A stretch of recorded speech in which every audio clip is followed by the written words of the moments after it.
I'm sorry, but we don't serve people like you. Kevin Matthews adjusts his tie, eyes scanning Angela Thompson from head to toe. Experience shows customers with your profile often engage in fraudulent activities. The words hang in the pristine Brooklyn Trust lobby like shattered glass. Angela's hand tightens around her 12-year-old daughter Maya's trembling fingers. The child fumbles with her phone, pressing record with shaking hands. Your profile? Angela's voice remains steady, almost curious. Two customers raise their phones, one nodding approval at Kevin, another shaking her head in disgust. The security guard, Derek Johnson, shifts his weight, hand hovering near his holster. Kevin's smile turns condescending.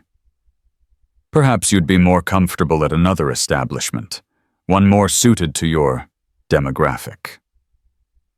Maya whispers, "Mom, please, let's just go." Angela takes a measured breath. "Actually, I'd like to speak with your manager." "Trust me," Kevin chuckles. "She'll say exactly the same thing." Have you ever been judged before even speaking? Share, if this hits home. Angela Thompson stands in stark contrast to Brooklyn Trust's marble opulence. Her simple white t-shirt bears a small coffee stain near the hem. Worn Nike sneakers have seen better days, the left sole slightly separating. Her jeans, faded at the knees, speak of weekend trips to the park rather than Madison Avenue boutiques. No jewelry adorns her, except a plain gold wedding band, dulled by years of wear. Her natural hair, pulled back in a practical ponytail, hasn't seen a salon in months. Yet her posture remains impeccable. Shoulders squared, chin level, eyes that miss nothing. Maya clutches her mother's hand tighter, her school uniform crisp despite the morning rush. The Hello Kitty savings book peeks from her backpack, pages worn from counting and recounting her babysitting money. At 12, she already understands the weight of being different in spaces like this. Angela's phone vibrates. The notification preview reads, "Board meeting in 30 minutes. Brooklyn test." She silences it without looking, her attention fixed on Kevin's badge number, 4827. "Kevin Matthews," she repeats, typing into her phone's notes app. "Tuesday, October 15th, 8:47 a.m. The young man's confidence wavers slightly. Customers don't usually document interactions with such precision. Another notification flashes. "Legal team, standing by." Angela dismisses it with practiced ease, her fingers steady despite the tremor in her daughter's hand. "Mom," Maya whispers, "everyone's staring at us." Angela's voice drops to match her daughter's volume. "I know, baby. Sometimes we need to stand in uncomfortable places to make them comfortable for others later." Around them, the branch continues its morning rhythm. 8 employees work behind the counter, their movements a choreographed dance of efficiency. Angela notes each name tag, each face. The young Asian American teller avoids eye contact, focusing intently on her screen. Another employee, barely out of college by his appearance, shifts uncomfortably, his progressive pride pin at odds with the scene unfolding. Derek Johnson, the security guard, takes 2 steps closer. Not aggressive, not yet, but establishing presence. His hand no longer hovers near his weapon, but rests on his belt, a habitual gesture of authority. "Is there a problem here?" An elderly white customer interjects, designer handbag clutched like a shield. "Kevin's just doing his job. You people always want special treatment." The words sting, but Angela's expression remains neutral. She's heard worse in boardrooms where her presence was merely tolerated, not yet feared. Her phone buzzes again. A text from Marcus Chen, CFO. Recording everything? She types back quickly. Phase 1 confirmed. Clear discrimination documented.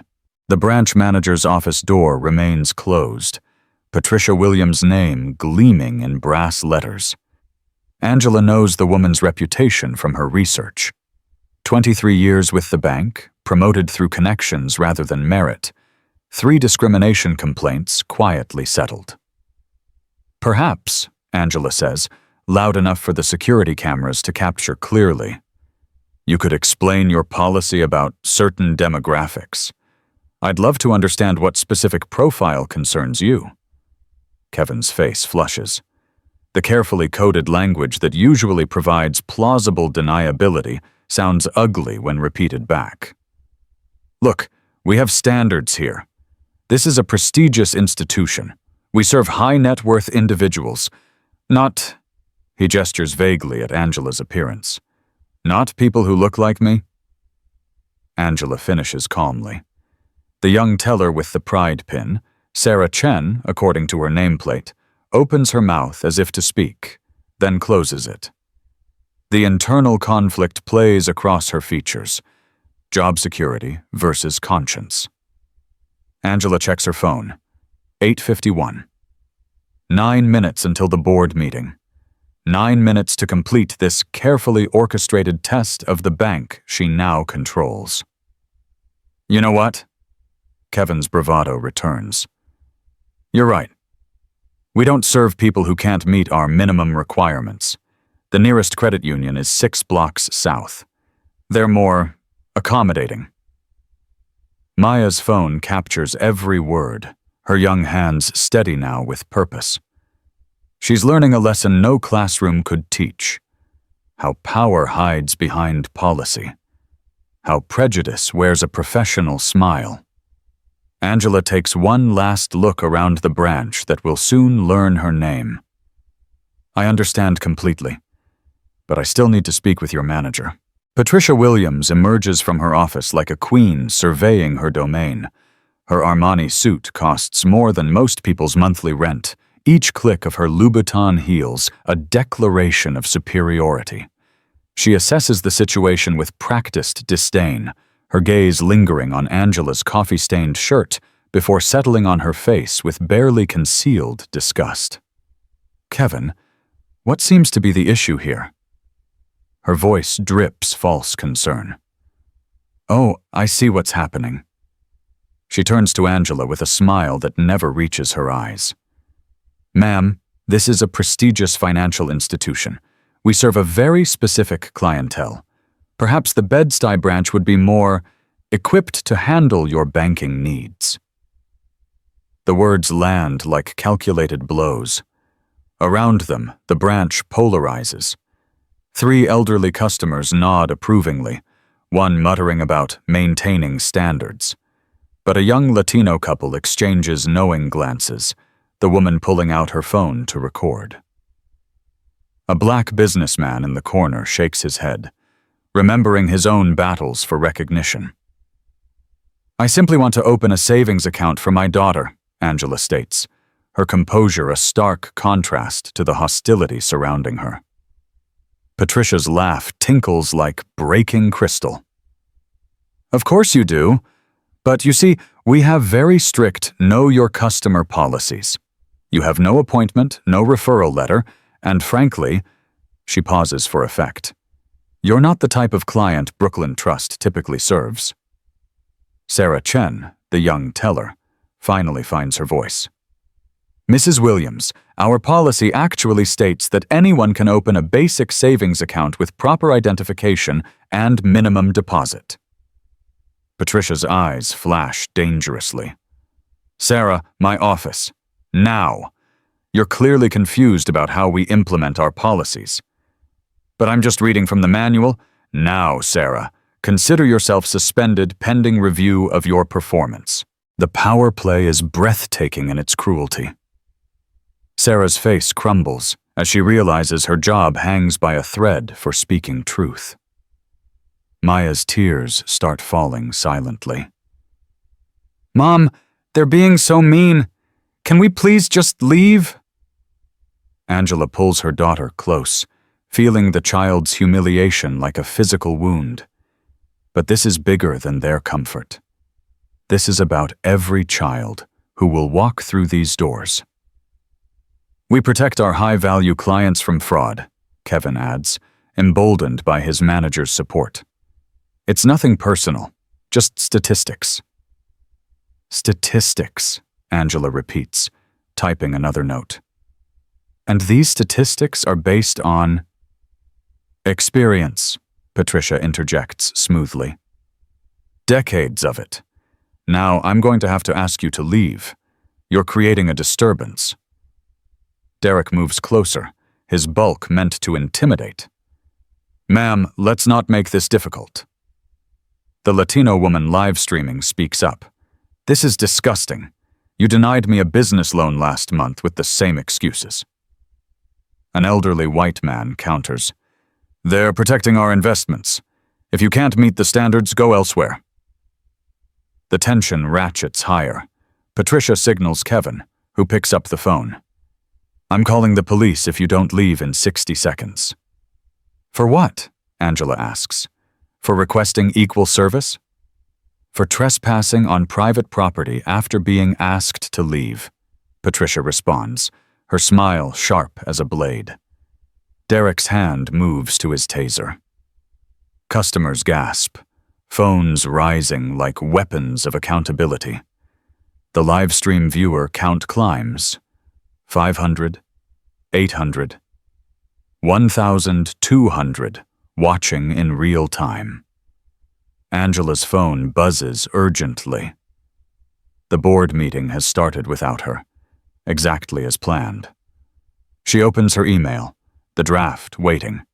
Her fingers move with surgical precision, attaching Maya's recording, adding the video file already uploading to the cloud. 30 seconds, Patricia announces, savoring her power. Angela hits CC, selecting all Brooklyn branch at Trust Bank. Camarto, every employee in the building will receive this simultaneously.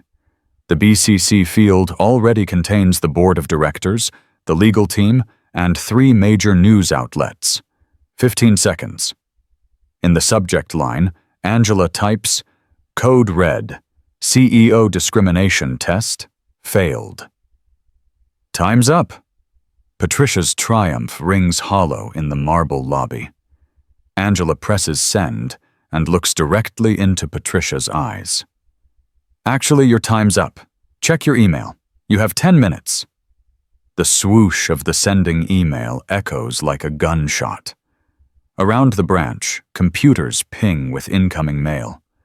One by one, employees open the message, their faces cycling through confusion, recognition, and horror. Kevin still holds the phone, finger poised over 911. Should I still call? Patricia, maintaining her facade of control, laughs. Yes, Kevin, this woman is clearly delusional. But Sarah Chen, suspended and with nothing left to lose, reads aloud from her phone. Emergency board meeting regarding CEO Angela Thompson's discrimination test at Brooklyn branch. The words hang in the air like an executioner's axe. Patricia's phone begins to ring. And ring. And ring. The first crack in Patricia's armor appears as a tiny twitch in her left eye. Her phone screen displays Michael Harrison, CEO, in bold letters. Around her, employees huddle over computers, faces draining of color as they read the email's contents. Oh my God, Jacob Williams whispers from his desk. She's the new owner. The acquisition, another employee gasps. Infinite Holdings. That was her company. Patricia's manicured finger trembles as she answers. Patricia Williams speaking. The entire branch can hear Michael Harrison's voice booming through her phone. She fumbles for the volume button, but Harrison's next words stop her cold. Put it on speaker, Patricia. Now. Her hands shake as she complies. The CEO's voice fills the marble lobby like Judgment Day.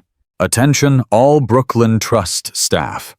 The woman you just refused service to is Angela Thompson, majority shareholder and your new CEO. Kevin's phone slips from his fingers, clattering on the marble floor. Derek stumbles backward, his hand flying away from his taser as if it burns. Sarah Chen stands straighter, vindication and shock warring on her face.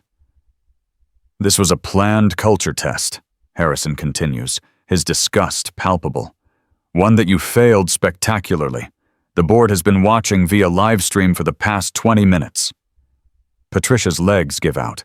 She grabs the counter for support, her Armani suit suddenly looking like a costume. Mr. Harrison, we couldn't have known. That's exactly the point. His roar makes customers flinch. You discriminated against a woman based solely on her appearance and race. Patricia Williams, you are terminated effective immediately. Kevin Matthews, same. Derek Johnson, suspended pending investigation. The security guard's face crumbles. 20 years of service evaporating in seconds. The rest of you are under review. Angela, the floor is yours. All eyes turn to the woman they dismissed, diminished, tried to erase. Angela stands with Maya, her simple clothes now seeming like battle armor. When she speaks, her voice carries the quiet authority of someone who's won wars in boardrooms, where the weapons were worse than words. 10 minutes, she says simply. Just as I promised. Maya lifts her head, tears drying as she watches her mother transform from victim to victor. The lesson crystallizes. Power isn't always visible, but prejudice always is. 3 weeks ago, Angela continues, I completed the acquisition of 51% of Brooklyn Trust shares. This branch is one of 5 I've personally tested. The others in Manhattan, Queens, and the Bronx passed. They treated me with the same dignity they'd offer anyone else. She pauses, letting the weight sink in. Brooklyn didn't just fail. You showcased exactly why this acquisition was necessary. Patricia finds her voice, desperate and thin. This was entrapment. You set us up. I gave you the opportunity to show who you are, Angela responds. You took it enthusiastically. The live stream comments explode. Instant karma! She owns the bank. This is insane. The viewer count hits 10,000, 15,000, climbing exponentially as shares multiply across social media. Kevin scrambles for his phone, hands shaking. I was following protocol. Patricia always said to be careful with certain types. And there it is, Angela says. The quiet part said loud, Sarah Chen, please step forward. The young teller approaches hesitantly, still processing the reversal. You tried to do the right thing, Angela acknowledges. You're promoted to assistant manager, effective immediately. Patricia, clean out your desk. Security will escort you. You can't do this. Patricia's carefully constructed superiority shatters completely. I have 23 years with this bank. I have connections. The union will find I have full cause for termination, Angela interrupts. Discrimination, captured on multiple recordings, in front of witnesses, after being given multiple opportunities to correct course. An elderly customer who earlier supported the discrimination shuffles forward. I didn't realize. Ms. Thompson, I apologize for my comments. Angela regards him with unexpected compassion. Sir, you're a product of your environment. The question now is whether you'll help change that environment or cling to it as it crumbles. Her phone buzzes with messages from the other board members. She ignores them, focusing on the human wreckage before her. These aren't faceless villains, but people whose casual cruelty was enabled by a system that rewarded it. Kevin, she addresses the trembling young man, you're 28 years old, young enough to learn, to change. But that change won't happen here. Your termination includes a generous severance and a recommendation to attend diversity training. What you do with that second chance is up to you. I have kids, he whispers. A mortgage. And now you have time to teach them better values than you displayed today. Derek speaks up, his voice broken. Ms. Thompson, I've been here 20 years. I was just doing my job. Your job was security, not intimidation. You chose to weaponize your position against a 12-year-old child. Angela's voice hardens. You're demoted to mailroom 50% pay cut. If that's unacceptable, there's the door. The branch sits in stunned silence. The woman they tried to erase holds their futures in hands they deemed unworthy to touch their money. For the rest of you, Angela addresses the remaining staff. You have a choice. Stay and be part of building something better, or leave with 2 months severance. But if you stay, understand this. The old Brooklyn Trust died today. What rises from its ashes will be a bank that serves everyone, regardless of what they look like or where they come from. Her phone shows the time. 9:03. 13 minutes since she walked in as a nobody. Now, she owns everything they held dear. Questions? She asks. The silence speaks volumes. Have you ever witnessed a moment when the powerless become powerful? Share this story. Patricia's sobs echo through the marble lobby as security escorts her out, her designer heels clicking a funeral march for the old order. Angela surveys the wreckage of privilege sprawled across Brooklyn Trust's marble floor. Shell-shocked employees clutch their desks like life rafts, unsure whether they're witnessing a revolution or an apocalypse. She understands their fear. Change, real change, terrifies those who benefited from the status quo. I need everyone's attention, she commands, her voice cutting through the chaos. Front and center. Now. They gather like students called before a principal, their earlier arrogance replaced by uncertainty. Sarah Chen stands apart, still processing her sudden promotion. Jacob Williams hovers between groups, his earlier silence now a scarlet letter. Let me be crystal clear, Angela begins. I didn't buy this bank for revenge. I bought it because my daughter asked me a question I couldn't answer. Why do some people hate us before they know us? Maya stands taller at the mention, her young face reflecting pride mixed with lingering hurt. This isn't just about today. It's about every qualified person denied a loan because of their zip code, every entrepreneur rejected because their name sounds too ethnic, every child who learns they're unwelcome before they learn to count money. A commotion erupts near the entrance. 3 men in expensive suits burst through the doors, led by Brooklyn Trust's union representative, Thomas Brennan. This is illegal, Brennan shouts, face flushed with indignation. You can't terminate employees without due process. Patricia Williams has rights. Angela turns slowly, a predator acknowledging prey. Mr. Brennan, I wondered when you'd arrive. Tell me, where was this passion for justice when Patricia settled 3 discrimination complaints? Where was due process for those victims? That's different, because the victims weren't part of your protected class? Angela's voice slices through his bluster. Sit down, Mr. Brennan. You're about to learn how justice actually works. She pulls up her phone, projecting emails onto the branch's display screen. These are Patricia's communications over the past 5 years. Keywords flagged include those people, urban elements, and my personal favorite, maintaining standards. Customers gasp as email after email reveals systematic discrimination disguised as policy. Patricia's own words condemn her more thoroughly than any prosecutor could. But more interesting, Angela continues, scrolling to another folder, are these emails between you, Mr. Brennan, and Patricia, coaching her on how to phrase discrimination to avoid lawsuits. Shall I read your advice about demographic fit aloud? The union representative's face drains of color. Those were private communications taken out of context. Context? Sarah Chen finds her voice, emboldened by vindication. I reported discrimination 6 months ago. You told me to consider whether banking was really for me. Other employees start speaking up. Stories pour out like water through a broken dam. The Latino loan officer denied promotion 3 times.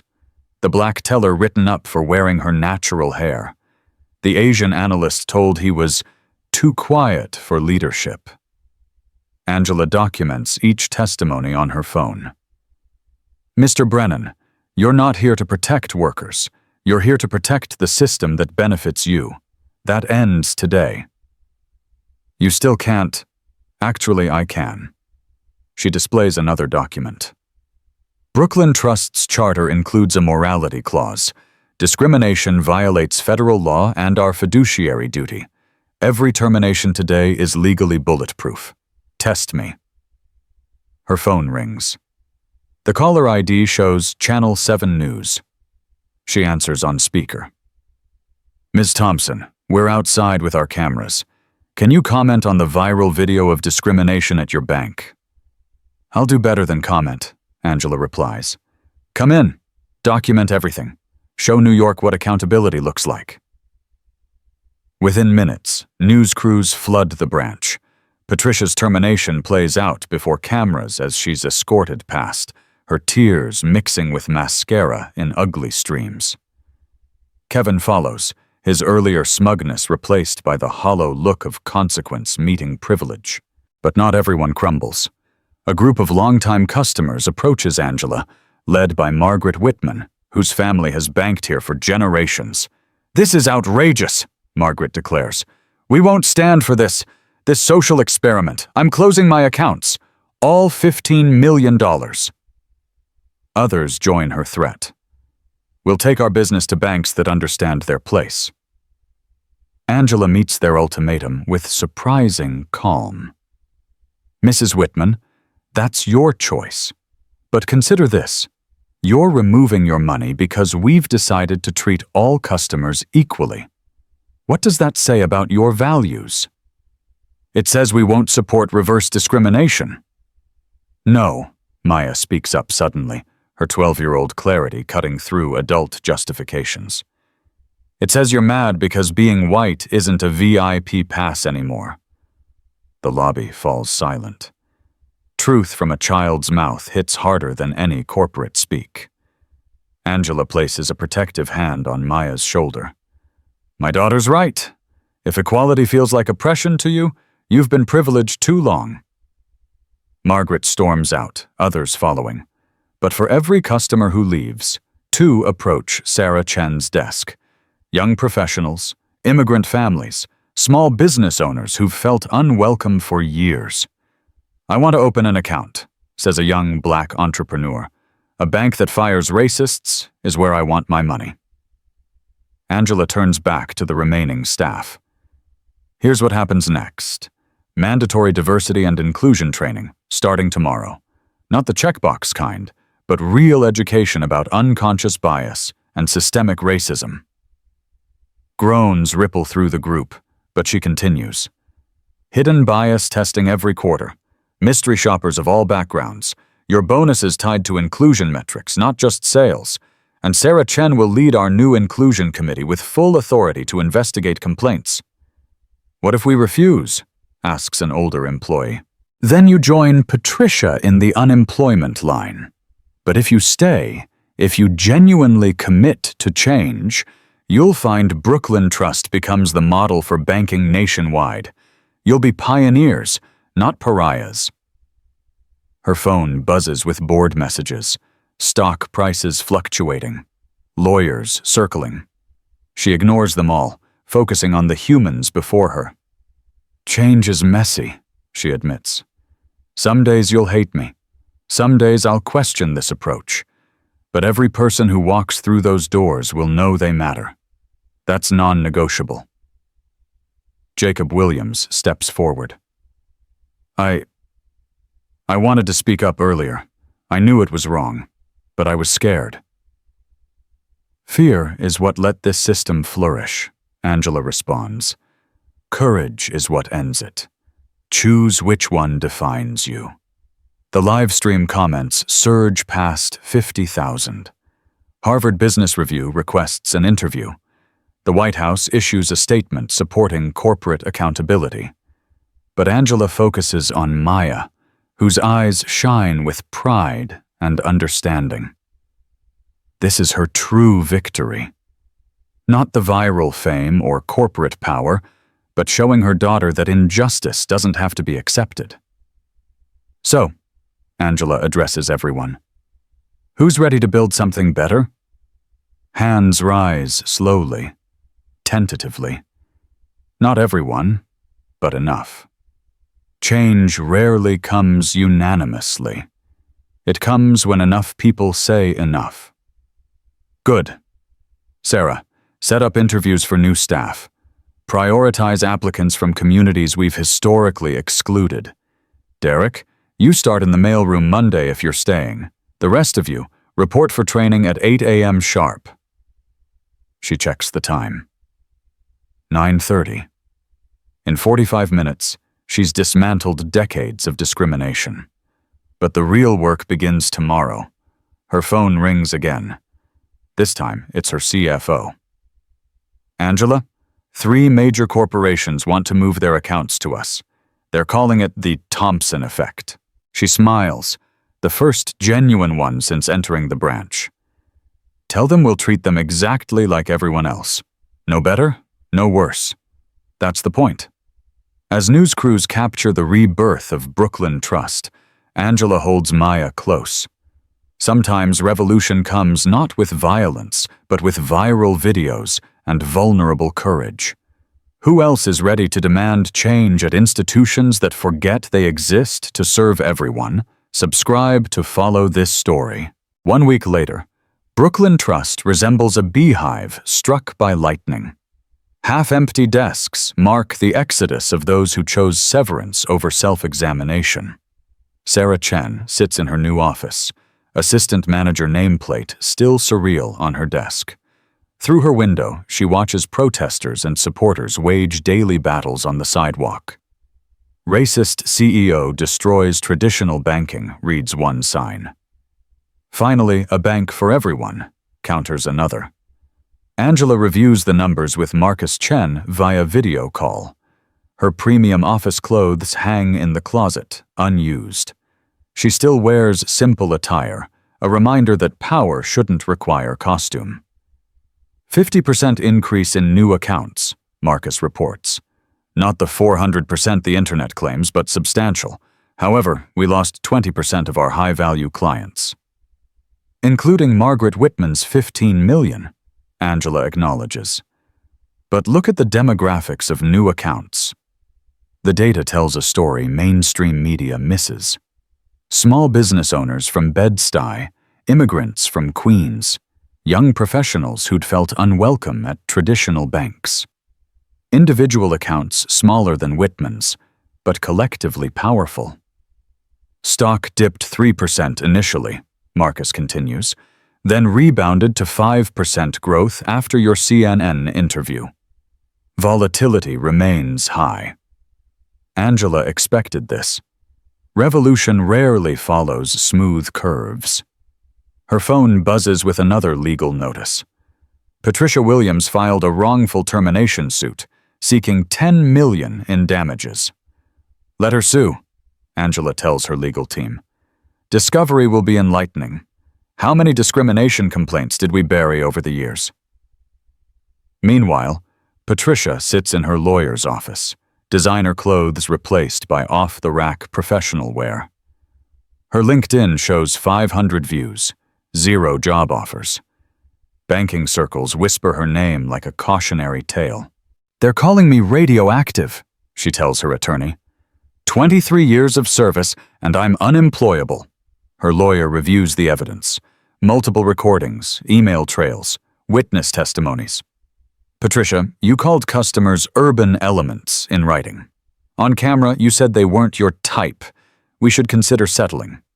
Settling means admitting guilt, The alternative is public trial, where Maya Thompson testifies about feeling unwelcome in her own neighborhood bank.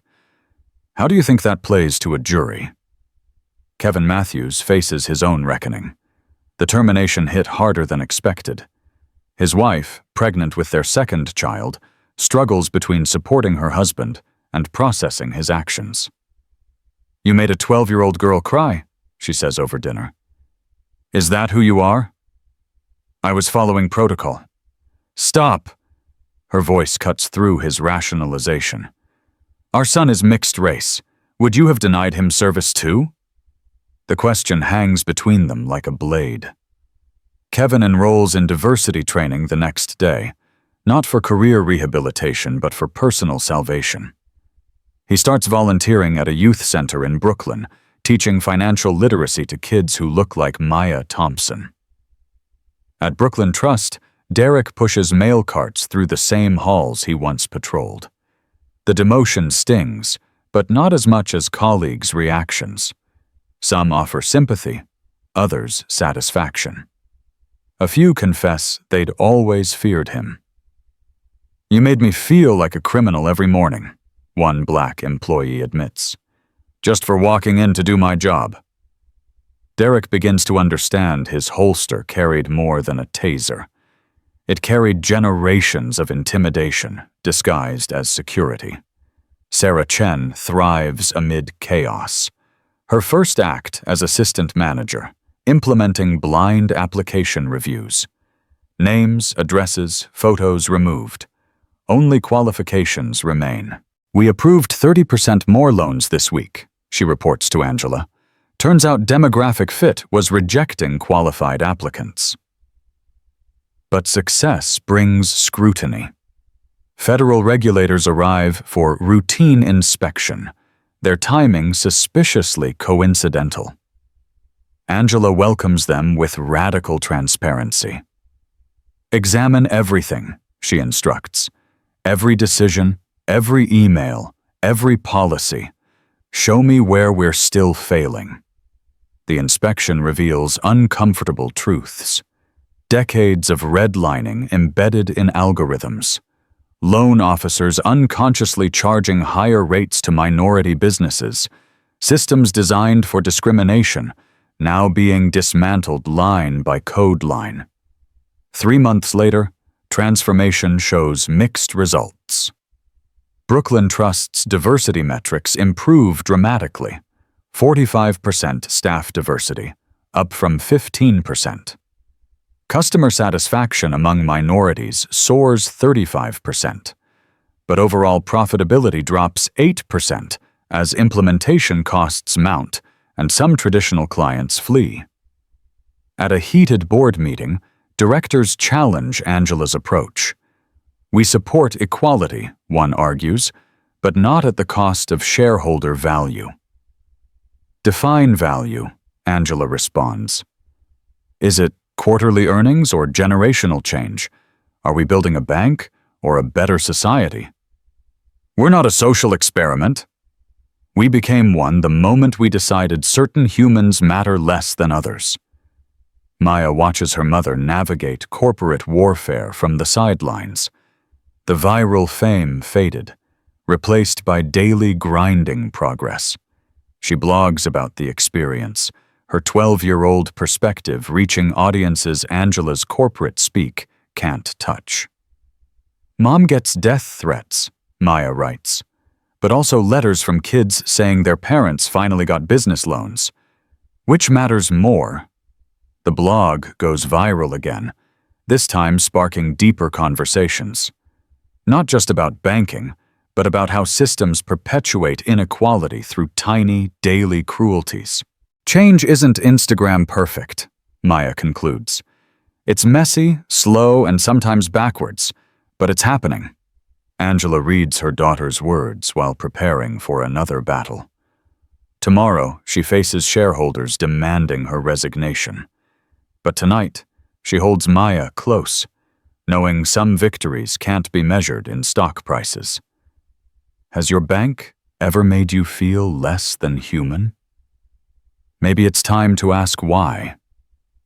6 months after the confrontation that shook Brooklyn Trust, Angela Thompson stands before a packed auditorium at Columbia Business School.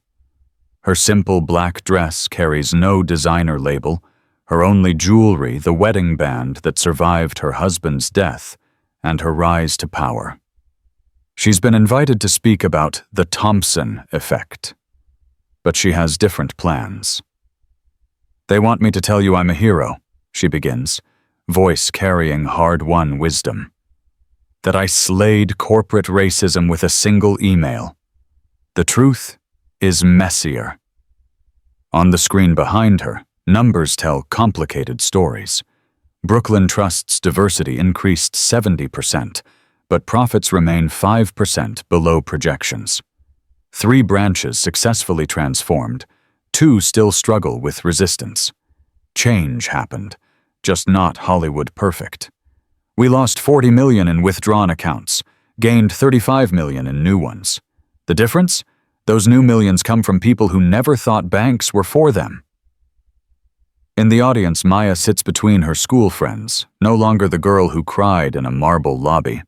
She blogs weekly now, her Young Voice for Change platform reaching 500,000 followers. Not because her mother owns a bank, but because she speaks truth in a world hungry for authenticity. "Real change doesn't trend on Twitter," Angela continues. "It happens in mundane moments, when loan officer James Martinez approves a business loan for an immigrant family because he sees potential, not stereotypes. When Sarah Chen trains new hires to question their unconscious bias. When Derek Wilson tells his story at other banks, warning them that dignity matters more than authority." Derek sits in the 3rd row, now working as a diversity consultant. His journey from security guard to advocate wasn't redemptive arc Hollywood would script, but grinding recognition of harm caused and daily work to balance scales. Patricia Williams isn't here. She settled out of court for undisclosed terms, signing agreements that keep her silent but solvent. She teaches real estate now, her banking career a cautionary tale whispered at industry conferences. Some paint her as victim of reverse discrimination. Others see justice served cold but necessary. Kevin Matthews sends Angela quarterly updates on his progress. He works at a credit union in Detroit now, specifically serving underbanked communities. His mixed-race son just turned 2. Every approval for a minority-owned business feels like penance and progress combined. The Thompson Protocols, Angela explains, showing new industry guidelines adopted by 17 banks, aren't perfect, but they're starting conversations that should have happened decades ago. No federal law bears her name. That was wishful thinking in a polarized nation, but incremental changes spread like ripples, banks posting diversity scorecards, mystery shopping programs catching discrimination before it calcifies into culture, small victories adding up to societal shifts. "I bought a bank to answer my daughter's question," Angela says, finding Maya's eyes in the crowd. "Why do people hate us?" The answer isn't comfortable, because systems teach them to, because profit often requires someone to lose, because change threatens those who mistake privilege for merit. She shows a final slide, emails from other CEOs. Tech companies, retail chains, insurance firms, all asking for guidance on institutional change. Not because they suddenly grew consciences, but because Brooklyn Trust proved diversity drives innovation. "You don't need to buy a bank," Angela tells the students. "You need to refuse silence when systems fail humans. Challenge policies that codify prejudice. Document discrimination. Support businesses that see your humanity. Small acts compound into movements." A student raises her hand. "But you had money, power. We don't." "I had privilege," Angela acknowledges. "I used it. What's yours? Education, network, energy, time? Use what you have.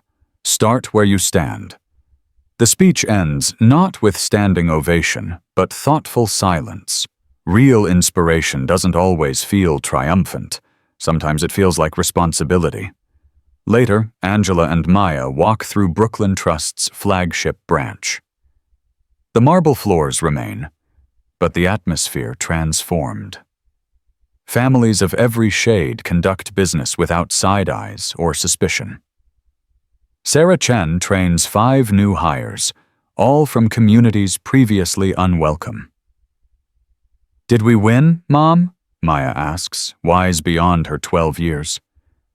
"We started something," Angela replies. "Winning takes generations." Her phone buzzes. Another CEO, another institution ready for uncomfortable change. The revolution spreads not through violence, but through vulnerable conversations and voluntary transformation. At the entrance, a new plaque reads, "Brooklyn Trust, where every dream matters." Not perfect, not complete, but better than yesterday. Maya blogs that night. Change isn't a movie ending. It's showing up tomorrow to continue work started today. Mom taught me power isn't making others feel small. It's making space for everyone to feel valued. Her post ends with a question that echoes her mother's mission. What injustice will you refuse to accept today? Subscribe not for the story, but for the reminder. Courage is contagious, and change begins with choosing to see clearly. The Thompson effect continues, one conscience at a time.